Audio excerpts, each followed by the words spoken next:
Bonjour YouTube et Facebook, je sais pas vous, mais moi après un repas de Noël bien copieux, généralement quand la bûche arrive, j'en ai jusque là.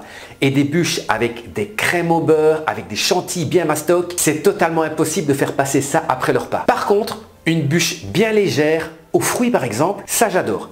Parce que c'est frais, ça passe sans aucun problème et c'est donc une bûche comme ça qu'on va réaliser aujourd'hui. Je vous propose de réaliser ensemble la bûche rouge rubis de Christophe Felder. C'est une recette que vous pourrez trouver dans son livre Bûche, ça ne s'invente pas, c'est franchement une véritable bible de la bûche. À mettre sous le sapin, donc il n'est pas trop tard et je ne suis pas sponsorisé par Christophe Felder. Alors c'est une bûche framboise griotte avec une crème au citron, un biscuit ultra moelleux à la pistache, un sablé à la fleur de sel et un tout petit peu de chocolat. Les amis, comme d'habitude, je vous mets la liste des ingrédients dans la barre d'infos. Si vous n'êtes pas encore abonné à la chaîne, surtout n'hésitez pas, abonnez-vous et activez la petite cloche des notifications. Alors évidemment, pour réaliser cette bûche, vous aurez besoin d'un petit peu de matériel. Vous aurez besoin d'une gouttière de 24 cm de long et vous aurez besoin, idéalement, d'un moule en silicone de 24 cm de long. C'est une bûche qui doit être congelée pour pouvoir être glacée. Vous pouvez donc la préparer sans problème quelques jours à l'avance et la laisser au congélateur. Voilà, si vous êtes prêts pour cette bûche rouge rubis, c'est parti.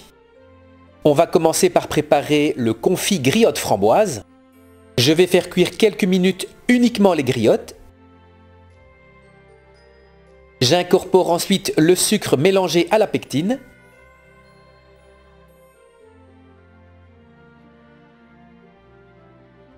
Je poursuis la cuisson quelques minutes, il faut que les griottes soient bien tendres.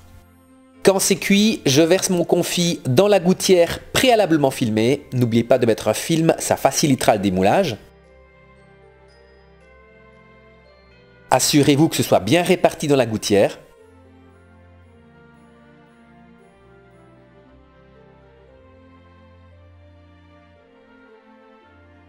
J'y ajoute ensuite les framboises entières et je les pousse pour les recouvrir.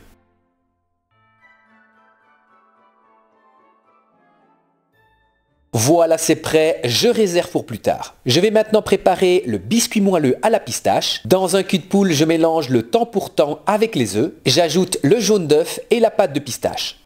Dans un autre cul de poule, je vais réaliser une meringue avec le blanc d'œuf et le sucre semoule. Le sucre permet de bien serrer les blancs, on obtient alors une meringue bien ferme. Quand la meringue est prête, je la réserve et je vais maintenant monter l'autre appareil avec le batteur.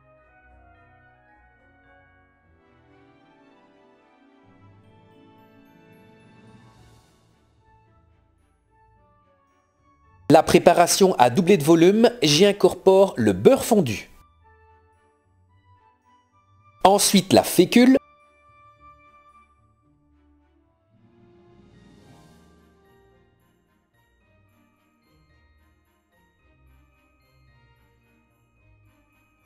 Et pour terminer, je viens incorporer délicatement à la maryse ma meringue. Mélanger délicatement pour ne pas faire retomber la meringue, c'est le secret pour avoir un biscuit bien moelleux.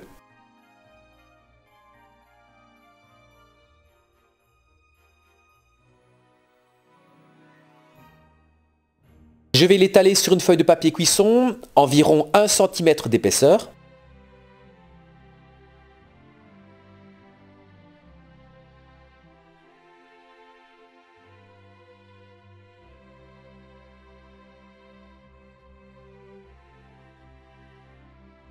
Et j'enfourne à 175 degrés pendant 15 minutes.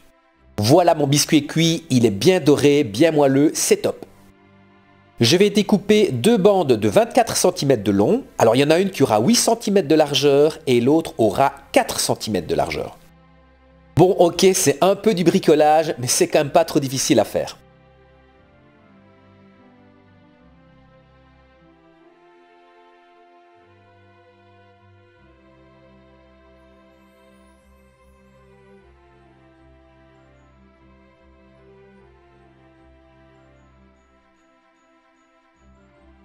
Je viens déposer la bande de 4 cm de large sur mon confit. Et le confit va partir au congélateur pendant minimum 3 heures. Il est temps de préparer le sablé noisette. Je verse simplement tous les ingrédients dans un cul de poule et je vais mélanger à la main jusqu'à l'obtention d'une pâte bien lisse.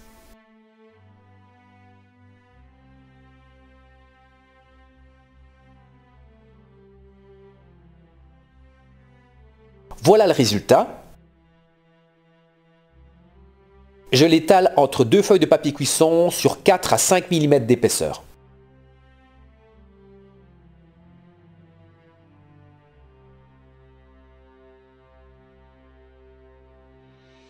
Je vais placer la pâte au réfrigérateur 1 heure, ça facilitera la découpe. Quand la pâte est bien dure, je découpe un rectangle de 24 cm sur 8. Surtout ne jetez pas les restes, on les cuira en même temps, ça permettra d'avoir un petit biscuit à mettre dans son café.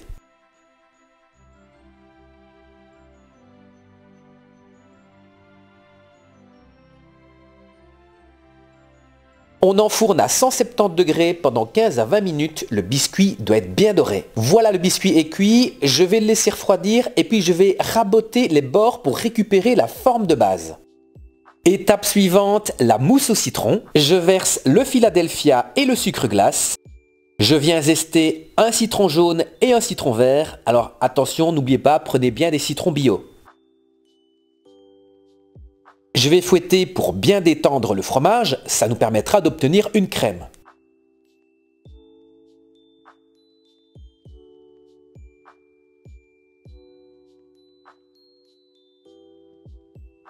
Je vais également monter la crème bien froide en chantilly.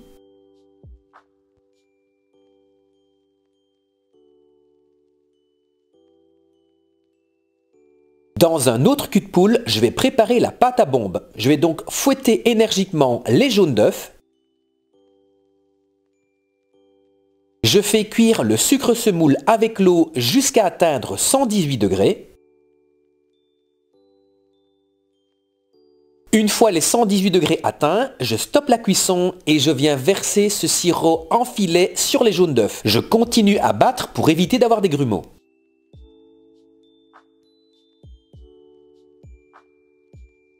Voilà, ma pâte à bombe est prête. Afin de pouvoir incorporer la gélatine réhydratée, je vais légèrement chauffer ma masse Philadelphia. Alors il n'y a pas besoin de le faire chauffer très fort. J'incorpore ensuite les feuilles de gélatine essorées et je mélange. Je viens verser la pâte à bombe.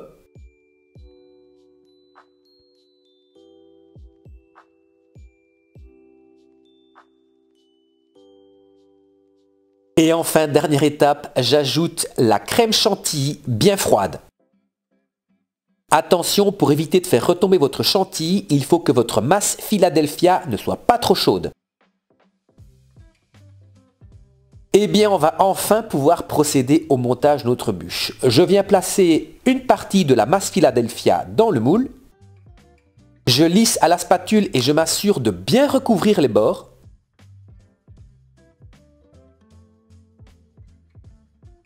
Je viens y enfoncer mon insert griotte bien congelé.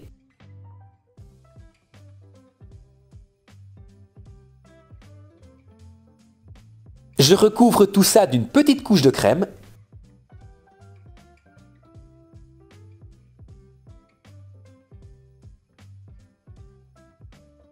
De nouveau, je viens mettre de la crème au citron sur tous les bords du moule. Ça évitera d'avoir des trous.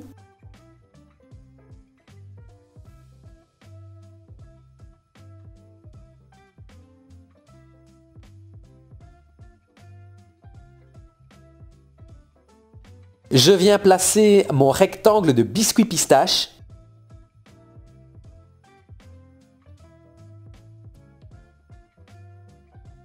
Je recouvre à nouveau d'une petite couche de crème au citron. Vous voyez, c'est ultra gourmand. Je lisse à nouveau pour avoir la même épaisseur partout.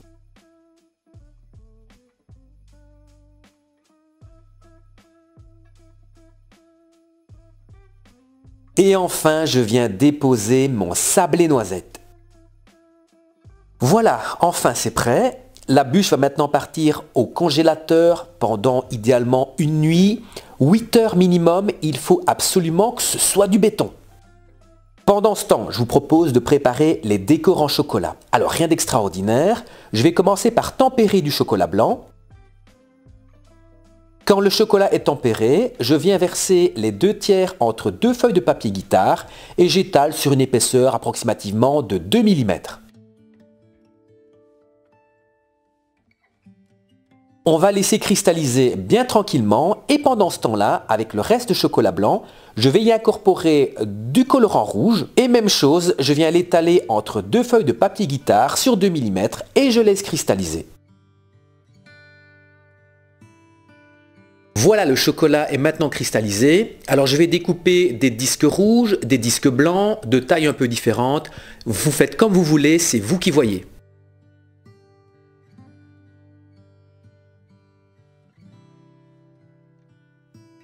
Je vais également découper 2 plaques de chocolat blanc. Ce sont les plaques qui viendront se mettre aux extrémités de la bûche pour bien finir la bûche et masquer les éventuelles imperfections. Il est maintenant temps de préparer le glaçage rubis. Pour ce faire, je vais chauffer le sucre, le sirop de glucose, l'eau et le colorant rouge.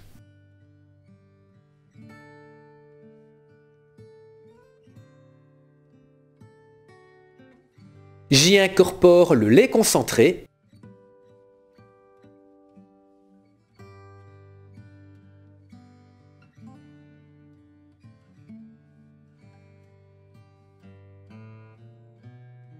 Et pour terminer, j'ajoute la gélatine essorée.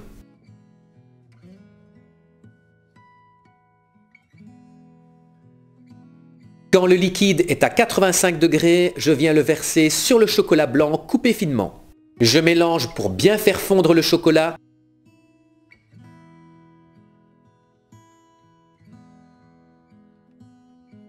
Voilà, mon glaçage est prêt. Alors le glaçage, vous pouvez le préparer à l'avance. Il faudra l'utiliser à 35 degrés, donc éventuellement vous remettez un petit coup de chaud. Voilà enfin le moment tant attendu. Je démoule la bûche. Alors évidemment avec un moule en silicone, c'est extrêmement simple, ça sort tout seul. Le glaçage est à température, donc à 35 degrés. Je vais pouvoir le couler une première fois. Franchement, c'est déjà bien avec une couche, mais je vous propose quand même de réchauffer l'excédent et de remettre une seconde couche de glaçage. Il reste à placer les décors en chocolat, donc je vais d'abord mettre les 2 tablettes aux extrémités de la bûche.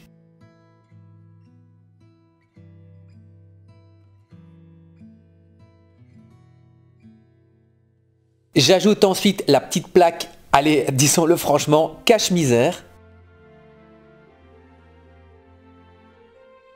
Et il ne reste plus qu'à disposer les petits cercles de chocolat sur le dessus. Attention, laissez votre bûche dégeler, sinon vous allez casser vos chocolats. J'ajoute enfin quelques framboises pour la décoration. Voilà, notre bûche rouge rubis de Christophe Felder est terminée. Il ne reste plus qu'à la découper et regarder l'intérieur. J'ai bien entendu le petit claquement lorsque le biscuit s'est cassé. Waouh, elle est juste magnifique. On distingue bien les différentes couches dans notre bûche. Tout d'abord le biscuit à la noisette. On voit également bien le biscuit moelleux pistache. Bien évidemment l'insert framboise griotte et la mousse au citron. Et pour terminer, notre glaçage rouge rubis. Et bien voilà les amis, notre bûche rouge rubis de Christophe Felder est terminée. C'est une bûche qui est ultra fraîche, ultra légère. Si vous la préparez pour le réveillon, n'hésitez pas à me mettre en commentaire si vos invités l'ont adoré. Je vous fixe rendez-vous la semaine prochaine pour une nouvelle recette en vidéo. D'ici là, je vous souhaite un joyeux Noël. À la semaine prochaine!